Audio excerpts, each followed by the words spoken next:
the basic idea here is, as I understand it, I'm supposed to talk about territory. So today is going to be Territory 101. It's going to be probably stuff that some of you already know very well. I don't know. We'll see. If I insult your intelligence, my apologies. Otherwise, it probably doesn't hurt to review some of this stuff.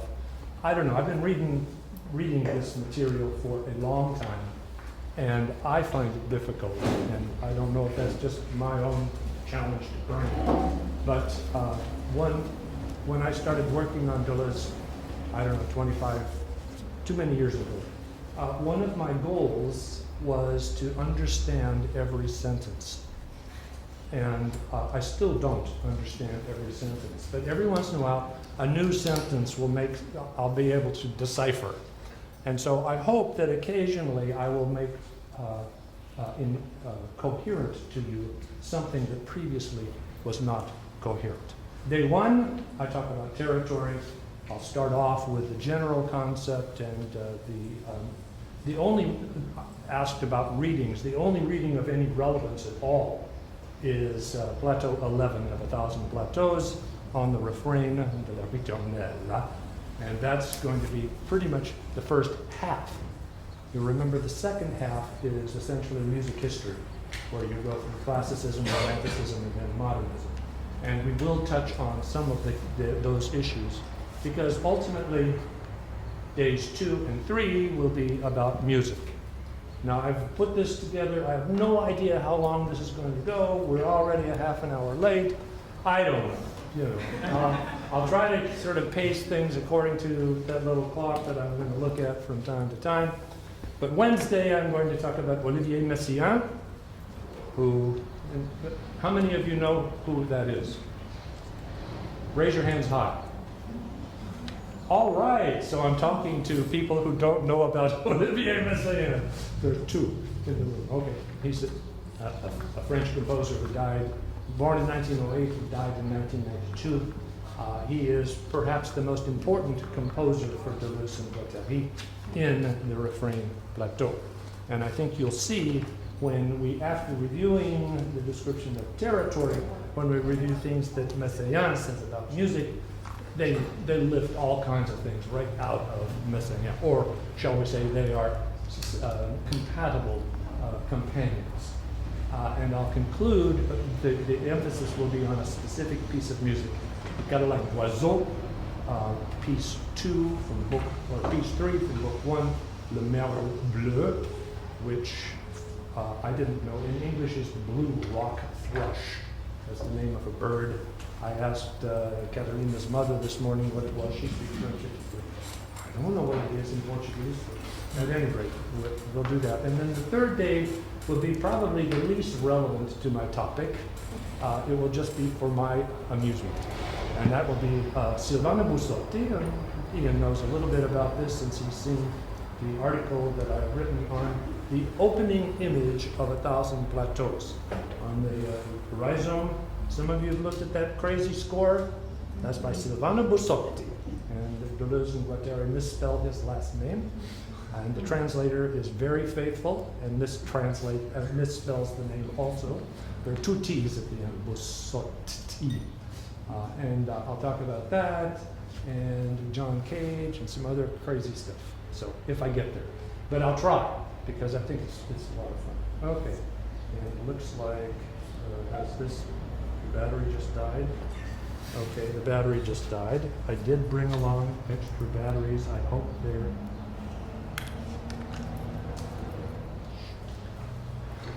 I don't think they're in this bag. So much for all of this. Oh boy, this is going to be no fun. Okay, I'm going to have to do everything from Control Central here. Are those double A or triple A? They're double A. Can't help me. Yeah, well, who knew?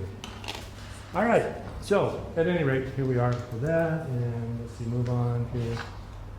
The first thing is, when you hear this word territory, you should realize that there are really 2 basic notions of territory. The term itself appears for the first time in L'Anti-Oedipe, Anti-Oedipus, And this is the general sense of the term. You've heard of territorialization, re-territorialization, deterritorialization. That's the big concept. Everything can be understood in terms of re-territorialization, deterritorialization.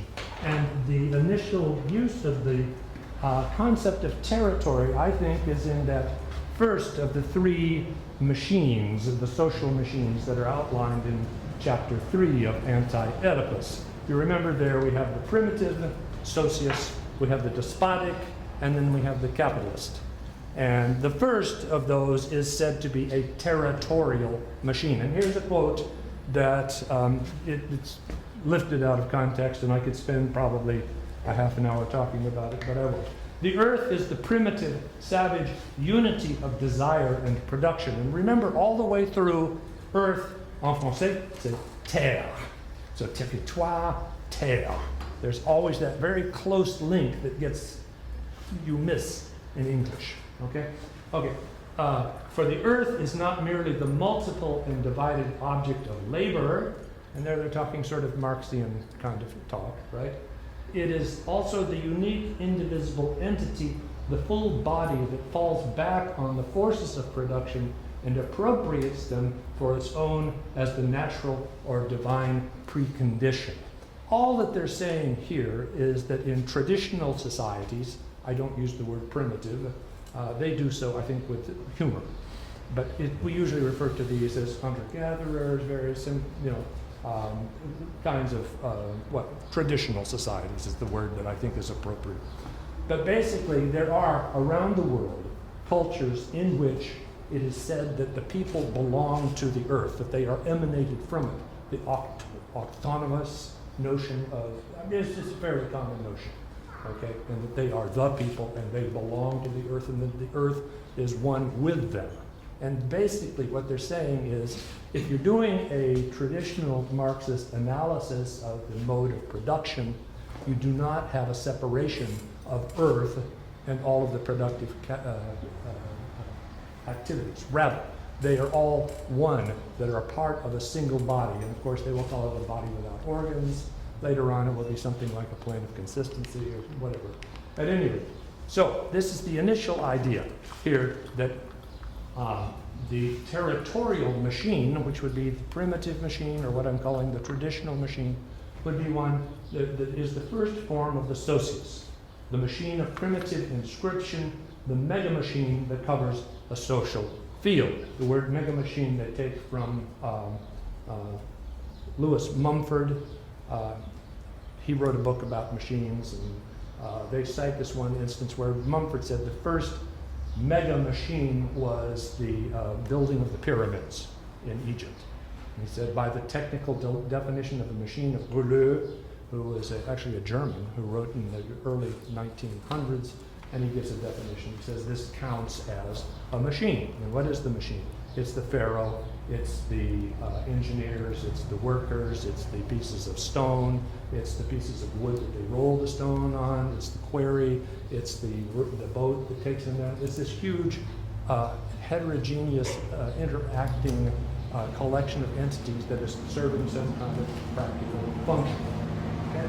So that is what they mean by the mega machine, and that would be then the territorial machine, and that would be your largest sense of territorial applied to the social world. The next social machine is the despotic machine, and it is said that what happens then is this coding, what happens is in a primitive society, if you read in chapter Plateau 5, when they talk about visagéité, faciality, they talk about the way in which in a primitive culture you have an interconnection of signs but no centralization. In other words, you have an inscription of you have a tattoo that relates you to a particular clan. You have a relationship to a particular spirit somewhere. You have heterogeneous, multiple semiotic connections, but they do not all come back to a single signifier or single source. Rather, they are more sort of polyvocal, distributed. Okay? Does that make sense? Okay.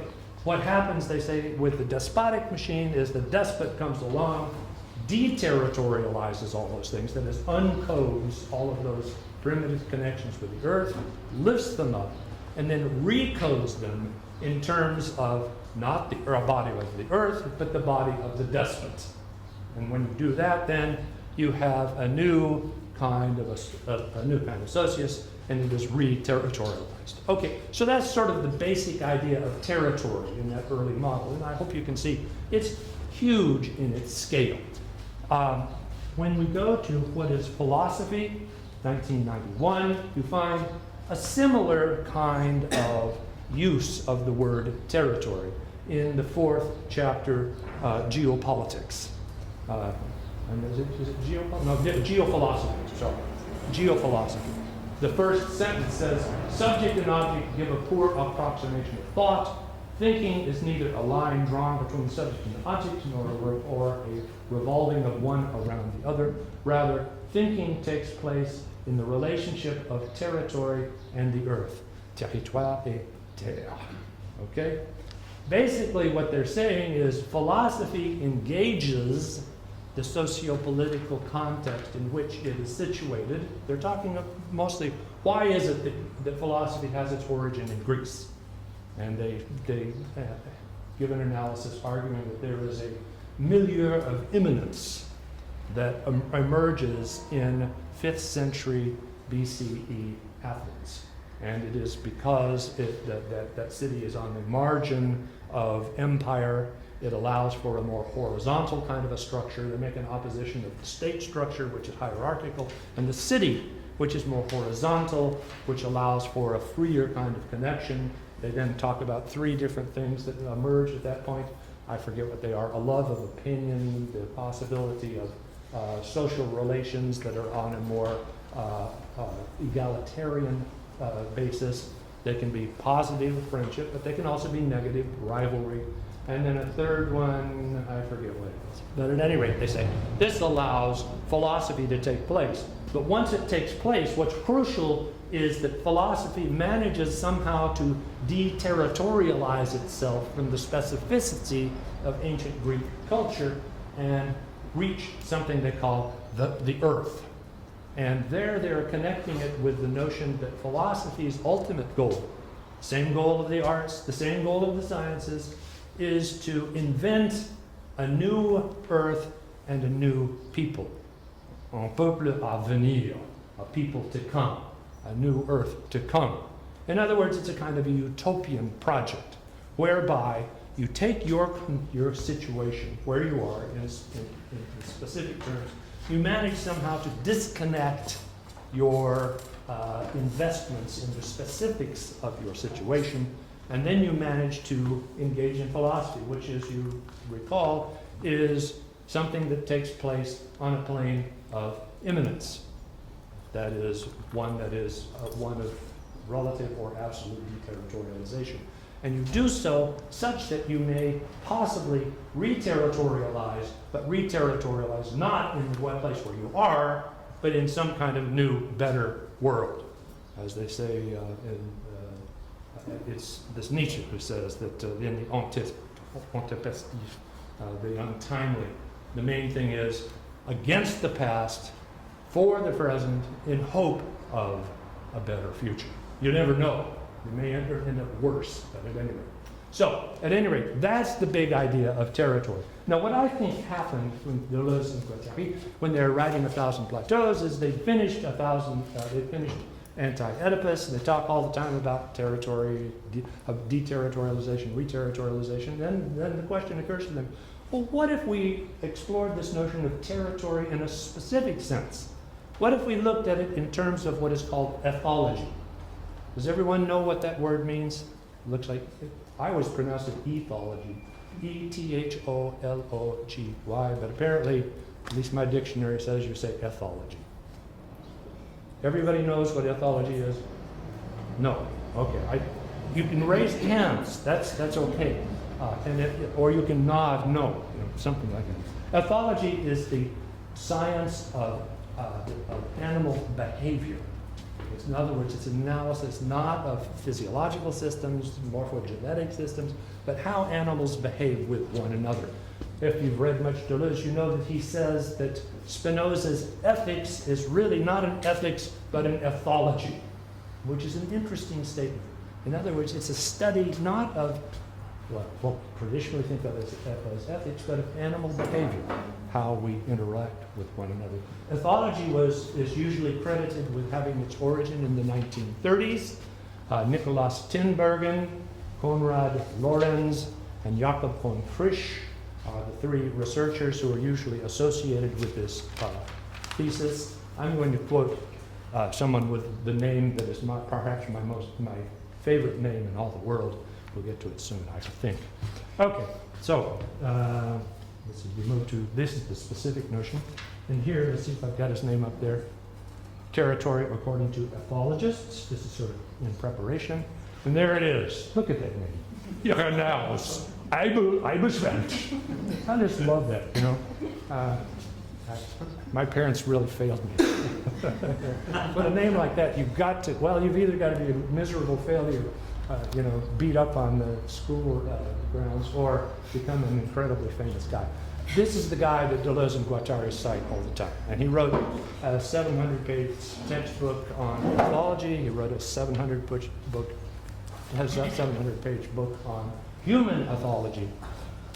So here is the definition of territory in the narrower sense. Ethologically, a territory is defined as a space in which one animal or a group generally dominates others, which in turn may become dominant elsewhere. Domination can be achieved by diverse means, for example, by fighting threat, territorial songs, and olfactory markings. And if you've read the opening of the Refrain chapter, they talk about animals that spray their scent, and there are some animals that have special glands. Rabbits have them that excrete a certain kind of smell that's very powerful, and they go around the edges of their territory. Cats will spray their territory, and so at any rate, by these means, the territory owners usually banish those that do not belong to the group or any conspecific, that is, a fellow member of that species. That's what conspecific means, right? If it is solitary. Now, the next thing I wanted to point out here is that Deleuze and Guattari do not take in the full range of territorial behavior. They treat primarily individual territoriality. In birds, for example, a male will try to defend a territory from other males. Fish, a certain fish will defend its territory from other fish. Sometimes it'll be the mating couple that will defend the nesting area. But there is a whole different category, which is that of groups that maintain territories. And that would be packs, herds, clans, as they are defined in biology, and they defend the territory. Wolves, interesting, I think, considering we have the second plateau, one or several wolves, right? Okay, so wolves are territorial animals, but they do not territorialize in the same way as those that are individual. When I give my talk at the conference, I'm going to make a big deal about this, or at least a small big deal.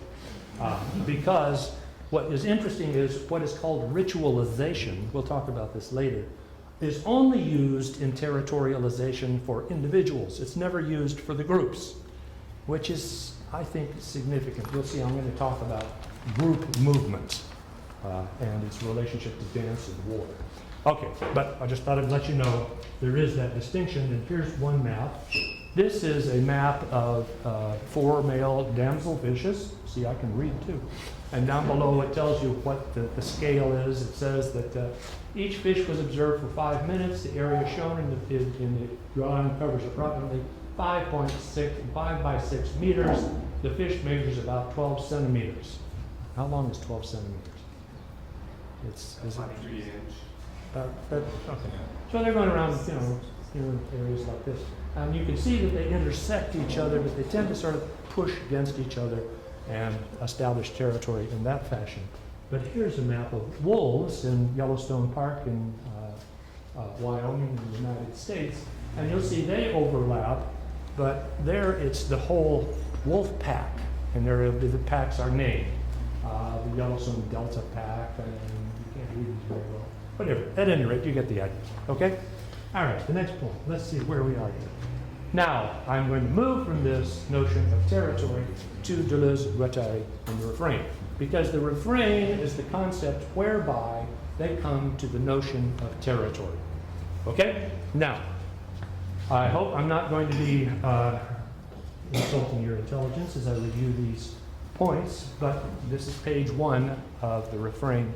They have 1, 2, and 3 moments. The first moment, and these are my labels, but they are sort of drawn from Deleuze and Guattari. The first is, there is a point of order. And here is the quote: "A child in the dark, gripped with fear, comforts himself by singing under his breath. The song is like a rough sketch of a calming and stabilizing, calm and stable center in the heart of chaos." Okay, so that's where they start, which is this chaos of fear or confusion, and then the establishment of something that serves as a kind of an anchor. And it may be that you start humming,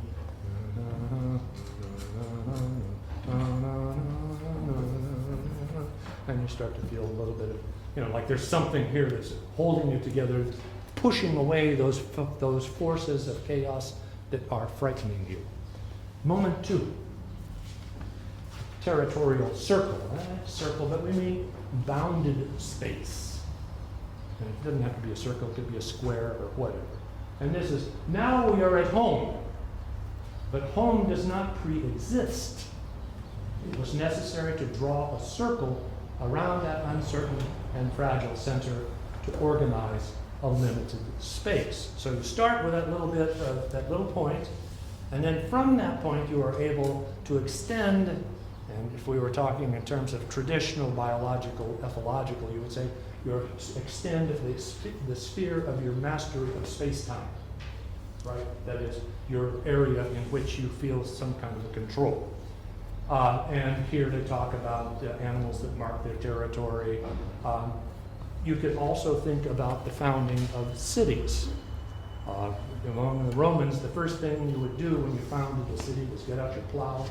You would plow the contour of the outside of the city, and that would be the founding of the city, and everything would take place within it. You'd have rituals and all that kind of stuff. Okay? So that's moment 2. Moment 3 coming up is the line of flight. Finally, one opens the circle a crack, not on the side where the old forces of chaos press against it. Okay, so it's not that you open back up to chaos. I think that's really important. But in another region, one created by the circle itself, as though the circle tended on its own to open onto a future. The basic idea behind all of this is every territory is always in communication with some other territory. There's always interterritorial communication. You have to, and there is a sense in which territories are always deterritorializing themselves in that larger sense. Does that make sense? Whether you believe that's true or not, that's what they're claiming. And well, I'll talk a little bit more about this. So, this is a hard point. These are not 3 successive moments in an evolution. You would think they are, would be, wouldn't you? Point, and then you get the order, and then you have it.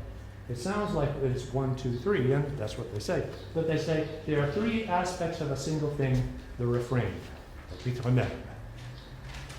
The refrain has all 3 aspects. It makes them simultaneous or mixes them.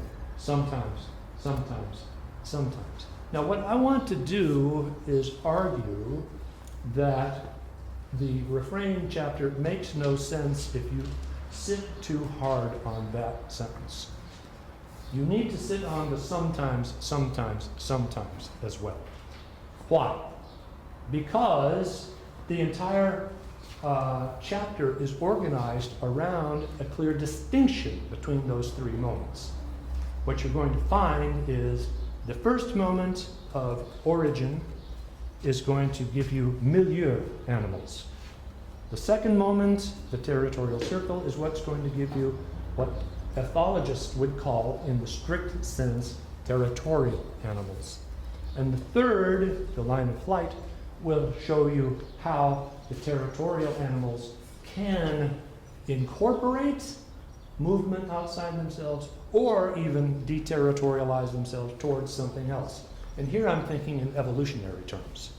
That is, it is quite possible that in the evolution of life forms on this planet, we will have territorial animals that will become less territorial, that will become much more nomadic or whatever.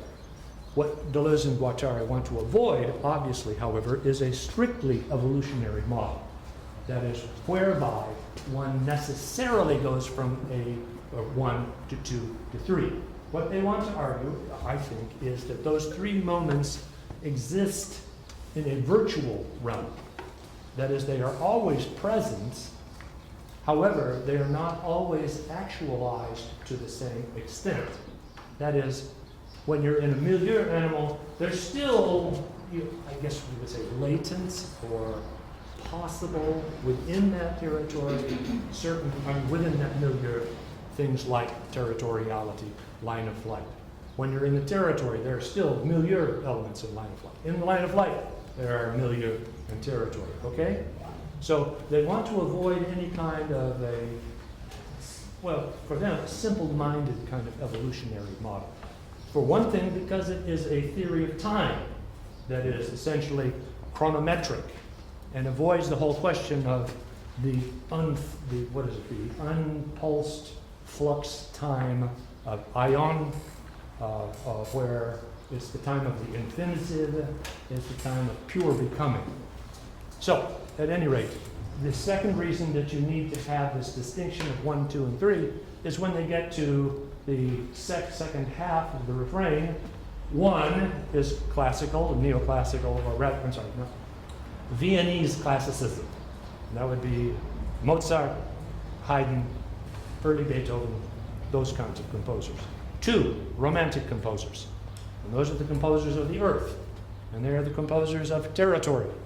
And they make a big deal about the fact that in romantic music you have a movement towards nationalism, the establishment of national musics, such as Dvorak. You have Chopin for the Polish. You have Grieg for the Norwegians, right? And Sibelius for the Finns. Who else do we have in there? Liszt for the Hungarians. They're all interested in reviving a sense of national identity. And you can see that's a kind of a territorial idea. And then they cite Mahler's The Song of the Earth as sort of the penultimate conclusion of this movement. And you remember in, well, you'll see, the forces of the earth are what are manifested in this middle thing. And then the third movement, which is the modern music, is the cosmic moment, and that's the line of flight moment. So you really need these distinctions, even though they say they're all there at the same time. Have I made myself clear? Okay, good. All right. So here is the, there's a summary at the end of the second page of the Refrain chapter, in which they sort of make these parallels, and they go down, okay? So the point of order, they say, is an infra-assemblage. It has directional components, and it harnesses the forces of chaos, okay? The circle of territory has intra-assemblages. It has dimensional components, so directional, dimensional, and its forces are terrestrial. And you see how that works in with that notion of romantic music and territory and the first forces of the earth and all that kind of stuff. And then finally, the line of flight, inter-assemblage, passage or escape components. Doesn't quite fit in as well, does it? And then finally, cosmic forces. And that's the modern era. And that's where, in music, and I'll try to relate that later. So what I want to do now is explain to you what infra-directional and dimensional might mean. Because for a long time I just read those and I thought, what the hell does this mean? I didn't have a clue. And it's only recently I think I figured it out. Okay, so infra. I had to look up something, and here's my message. There's infra. Infra means it means below or from beneath. You know, infrared, right? So what is an infra-assemblage? It is that emergence of the point of order, which then allows something to happen. And there's my point of order emerging from a sea of chaos. I like it. At any rate, yeah, I know it's pretty silly. But also it reminds, sorry, Ron, but it reminds me of that great image in the letter to Konichi Uno, where Deleuze says that Guattari is like the ocean, infinite creativity, and he's kind of like a little hill on the island that rises above us. I think the image works nicely. Right. Well, and we also have Ile Désert, you know, and the whole thing about islands, and Deleuze is fascinated with that. So, yeah, thank you. Okay, so now I want to explain why this is directional. That was something else I didn't understand, and I think I understand now. Okay, so what happens is a point of order emerges. Went too far. The drama has been spoiled. Okay, and here we have obviously just the three-dimensional Cartesian coordinates. Basically, these are just the coordinates of the x, y, and z axes. But the way I want you to see them is as vectors. That is, lines of motion. Okay? So, what happens when you establish a point of order? You establish a certain kind of orientation. And that orientation is a vectoral orientation. And the way I make sense of this is to say, first, we have our corporeal orientation. And Deleuze is very big on this notion that that we have a, what is it, a spatium, and what's the next one? Repetition. Pardon? Extensive, okay? And the spatium is spacing itself. It's a kind of a primordial depth. Before you have orientation, it's close to this idea of chaos. It's not quite the same thing. But his idea is that the givenness of the spatial coordinate world is that spatium that spaces itself. And I see this as a kind of unfolding of a realm where you don't have left, right, up, down, front, back. And then once you do, then you have these vectoral components of your establishment in space. And most of us have a sense of what's down, what's up, what's back, behind us, what's in front, right? The ventral, the dorsal, the left, the right. And from those, we can extend them to a geographical sense of directionality. That would be east, west, north, south, altitude, or, you know, height, depth. Okay? Is this clear? I think that's why he says that these are directional. Now, the next phase is to move to the territorial circle, which is, to remember, dimensional. And it says it is intra-assemblage. And all that would mean is it's a structuring of elements inside that territorial. That would be intra, right? Intraspecific. Intraspecific relations are the relations among individuals of a certain species. Inter would be among more than one species. And remember, when we get to line of flight, that's inter-assemblage. So this is intra, and this one I don't have any good picture for you. But basically the idea here is what happens when you enclose the space. What happens is those vectors don't go on endlessly in all directions. They now have a limit. You know, for the Greeks, the ancient Greeks, the whole idea of cosmos was peron. They talked about the aperon, the unlimited. And the formation of cosmos for them was the limiting of the unlimited, the bounding of it. Because for them, the idea was you had just chaos flowing off forever if you didn't have some kind of container. Well, what happens when you contain something? You get what we would think of as dimensionality.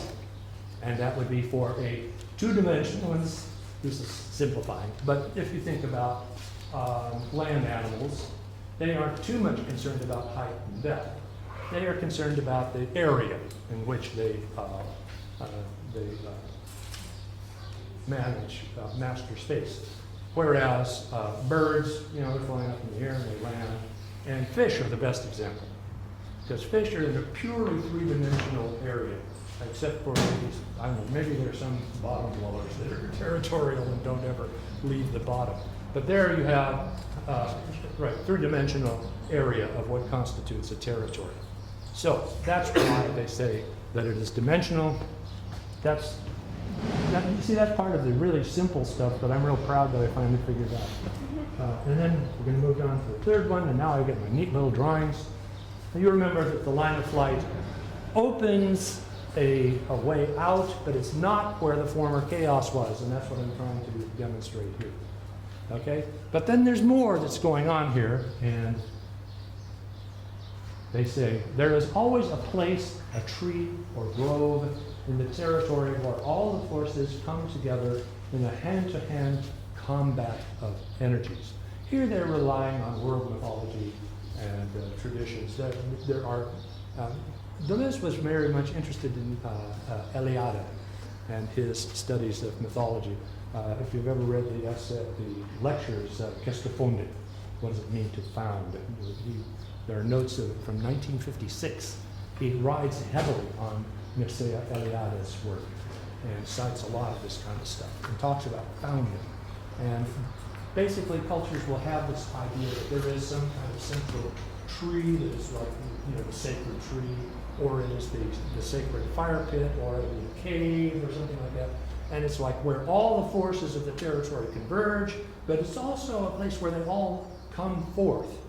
And in fact, in some cases, it's difficult to tell exactly where that center is. It's in the center, but it's somehow somewhere else, too.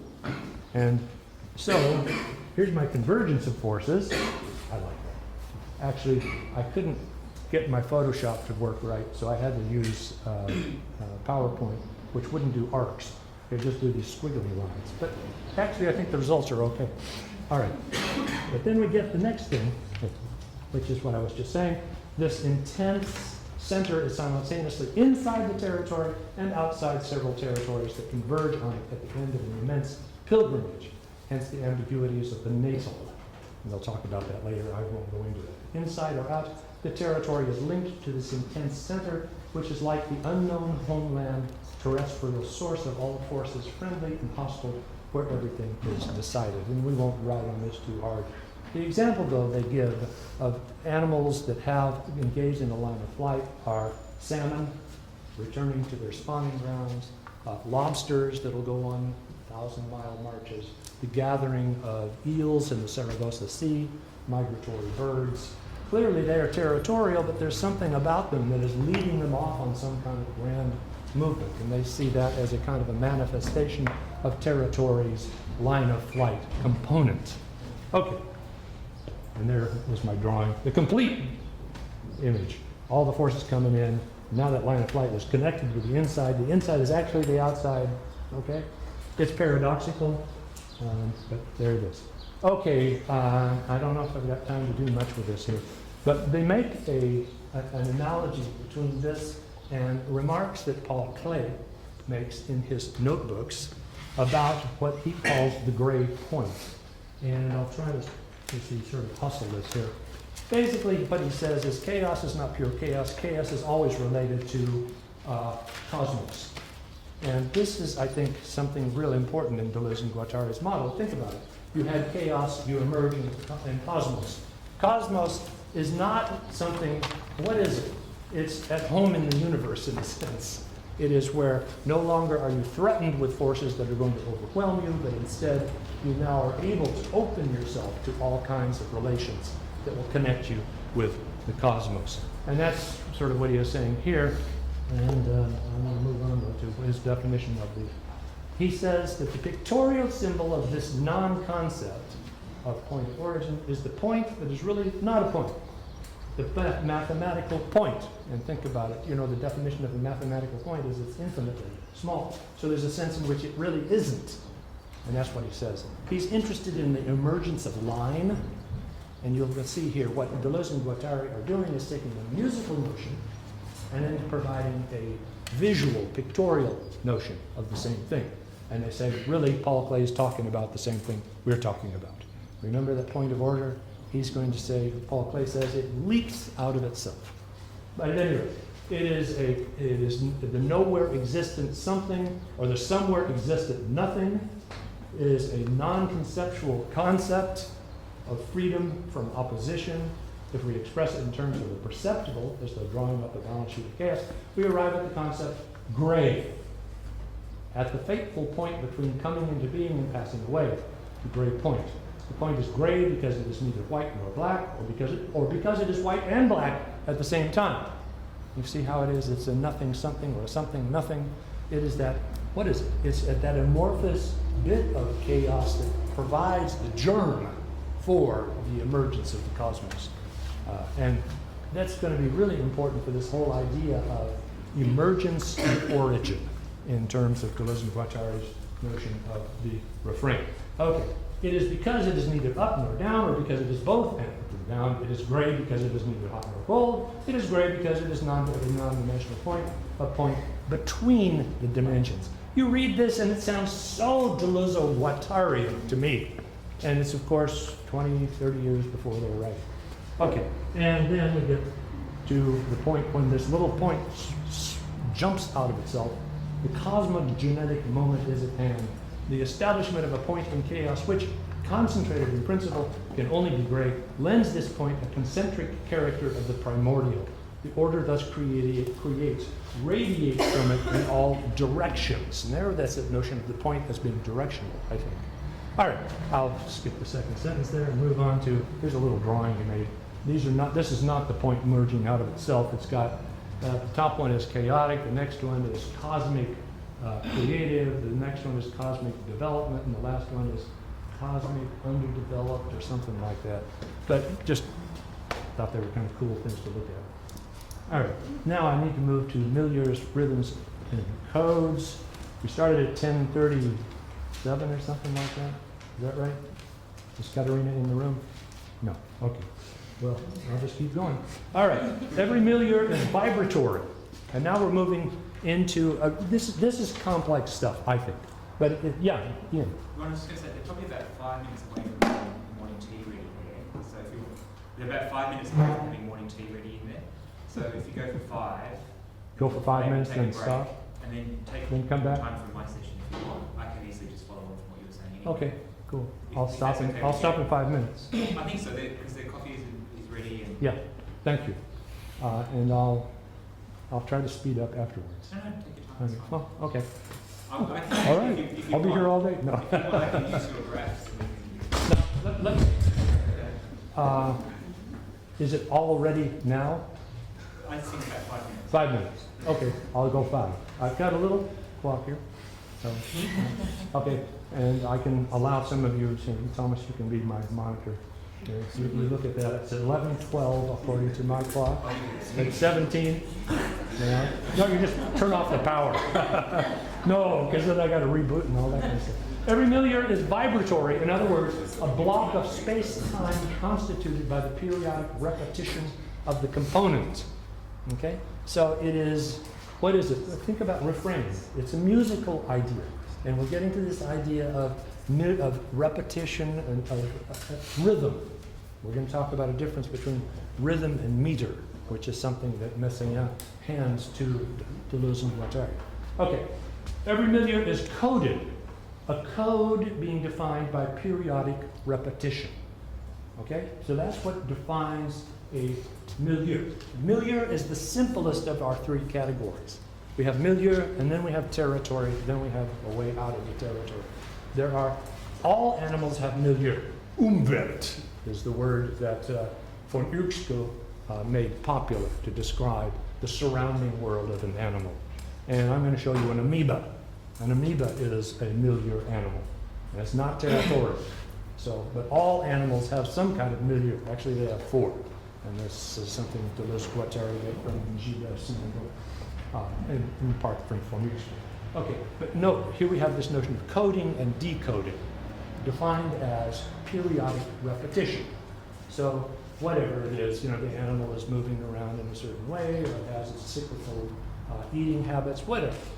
And that would be a coded repetition.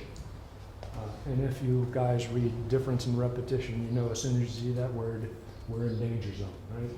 Okay. But each code is in a perpetual state of transcoding or transduction. The word transduction is a word that they take from Gilbert Simondon, And I don't have time to explain that to you, but it's not quite the same thing as transcoding. But it's an interesting concept. Okay, but basically what it is these are not just isolated things. They're always in interrelation with one another.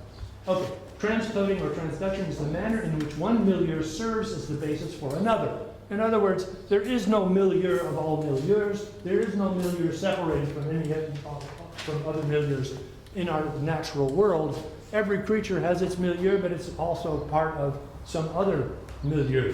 And we can define each one of the creatures in terms of its relative milieu, and then, of course, its interconnections and all that kind of stuff. Okay. Or conversely, is established atop another milieu, dissipates in it, or is constituted in it. Those are other possibilities. We don't need to go into those. Okay. There are 4 milieus, and this is what they get from Simondon.